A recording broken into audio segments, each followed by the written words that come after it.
स्वागत है आप सभी का आज के वीडियो में। आज का वीडियो होने वाला है कनाडा इमिग्रेशन से रिलेटेड। आज के वीडियो में मैं बात करूंगी 3 सबसे आसान तरीके कनाडा इमिग्रेट करने के या यहाँ का परमानेंट रेजिडेंट लेने के।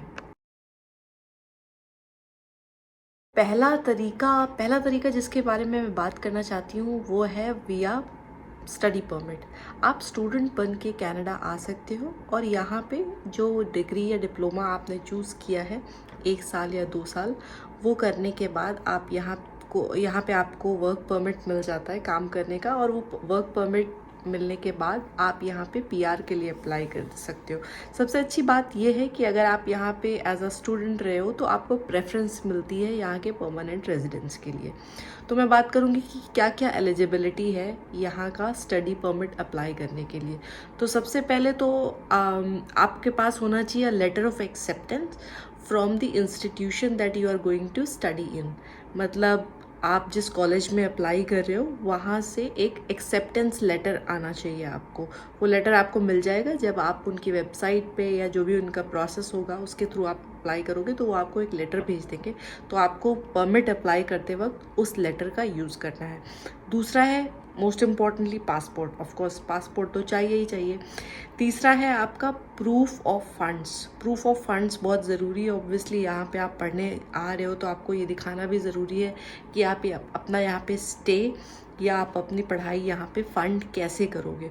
तो उसके लिए प्रूफ ऑफ फंड्स के लिए आप जो बैंक लोन आपको सैंक्शन हुआ है उसको भी यूज़ कर सकते हो। कुछ लोग अगर उनका कोई रिलेटिव है कनाडा में तो वो वहाँ के बैंक अकाउंट में कुछ पैसे ट्रांसफ़र करके उसको भी as a proof of funds दिखा सकते हैं, या जीआईसी वगैरह जो जिनको अपने यहाँ फिक्स डिपॉजिट वगैरह कहते हैं वो भी लोग दिखा सकते हैं। बट बेस्ट वे मैं कहूँगी अगर आप इंडिया से आ रहे हो या किसी और कंट्री से आ रहे हो तो आपका स्टूडेंट लोन हो। अगर आपने ट्यूशन फ़ी ऑलरेडी पे कर दी है तो उसका प्रूफ आप दिखा सकते हो। मिनिमम अमाउंट जो आपको अपने अकाउंट में दिखाना पड़ेगा दिन फीस यहाँ पे सर्वाइवल के लिए इज़ $10,000 आपके अकाउंट में होने चाहिए। उसके अलावा आपको एक मेडिकल एग्ज़ाम लेना पड़ेगा यहाँ पे आने से पहले और उसका प्रूफ दिखाना पड़ेगा।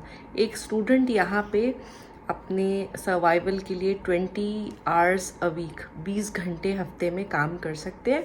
अपने जो उनका स्केड्यूल है स्टडी स्केड्यूल है उसके दौरान 20 घंटे आप हफ्ते में काम कर सकते हो। मिनिमम वेज जो है वो यहाँ पे शायद अभी $18 चल रही है। तो जो भी मिनिमम वेज होगा उतना तो आपको मिलेगा ही मिलेगा, उससे ज़्यादा भी मिल सकता है डिपेंडिंग अपॉन कि आप किस सेक्टर में काम कर रहे हो। दूसरा तरीका मैं कहूँगी वर्क परमिट। अगर आप किसी ऐसी कंपनी में काम करते हो जिसका ऑफिस कनाडा में है और अगर आपको इंटरनल ट्रांसफ़र मिल रहा है तो वो सबसे आसान तरीका हो जाता है, क्योंकि आप वर्क परमिट पे आओगे यहाँ पे और फिर आप 1 या 2 साल रहने के बाद यहाँ का पीआर अप्लाई कर सकते हो और आपको प्रेफरेंस मिलेगी। आप फॉल करोगे कैनेडियन एक्सपीरियंस क्लास की कैटेगरी में और फिर आपको प्रेफरेंस मिलेगी और वैसे भी आप पीआर अप्लाई कर सकते हो। तीसरा तरीका है आपका फेडरल स्किल्ड वर्कर या जिसको एक्सप्रेस एंट्री भी कहते हैं। उस प्रोग्राम के तहत भी आप कनाडा से बाहर रहते हुए भी आप पीआर अप्लाई कर सकते हो। तो उसमें क्या एलिजिबिलिटी क्राइटेरिया है उसके बारे में बात करते हैं। तो सबसे पहले है कि आपकी एजुकेशन। अगर आप पोस्ट ग्रेजुएट हो तो आपको पॉइंट्स थोड़े ज़्यादा मिलेंगे, अगर आप ग्रेजुएट हो तो थोड़े से कम मिलेंगे। Age is also a most important factor. अगर आप अंडर 30 हो तो आपको पॉइंट्स काफ़ी ज़्यादा मिलेंगे और जैसे जैसे आपकी एज बढ़ती जाती है तो पॉइंट्स घटते जाते हैं। तीसरा है आपका वर्क एक्सपीरियंस। वर्क एक्सपीरियंस के भी कुछ मार्क्स एक्स्ट्रा मिलते हैं। जितना आपका वर्क एक्सपीरियंस ज़्यादा होगा उतने आपको मार्क्स ज़्यादा मिलेंगे। अगर आपके पास कोई वैलिड जॉब ऑफ़र है कनाडा से तो आपको उसके एक्स्ट्रा पॉइंट्स मिलते हैं और वो एक बहुत बड़ा प्लस पॉइंट हो जाता है।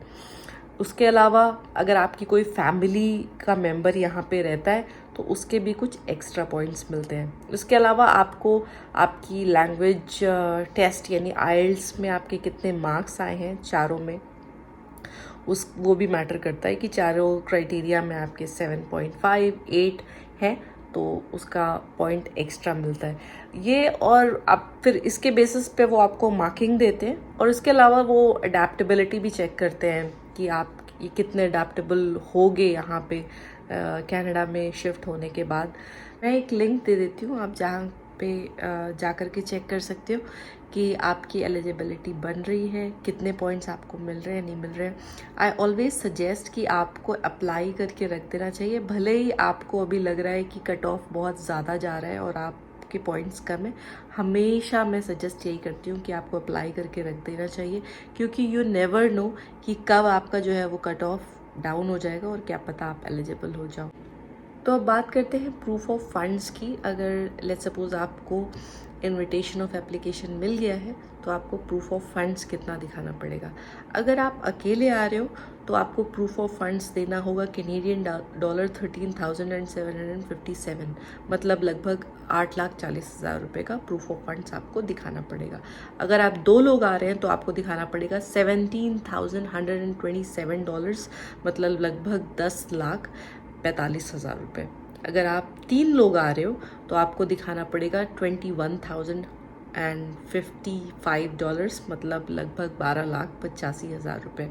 ये प्रूफ ऑफ फंड्स आपका मार्केट इक्विटी, आपके म्यूचुअल फंड्स, आपकी FDs, जो भी आपका इन्वेस्टमेंट है वो आपको दिखाना पड़ेगा कि आप यहाँ पे कनाडा में सरवाइव कैसे करोगे जब तक आपके पास जॉब नहीं है। तो ये एक मैंने सोचा कि छोटा सा वीडियो बना देते हैं। किसी ने मुझे रिक्वेस्ट किया था कि एक वीडियो आप बनाइए कनाडा इमिग्रेशन पे, तो ये जो भी मेरे पास इन्फॉर्मेशन थी मैंने उससे ये वीडियो बना दिया है। अगर आपके कोई क्वेश्चन हो तो आप मुझे कमेंट बॉक्स में पूछ सकते हैं और I will be more than happy to answer. इसके अलावा thank you so much for watching this video. Bye bye and take care.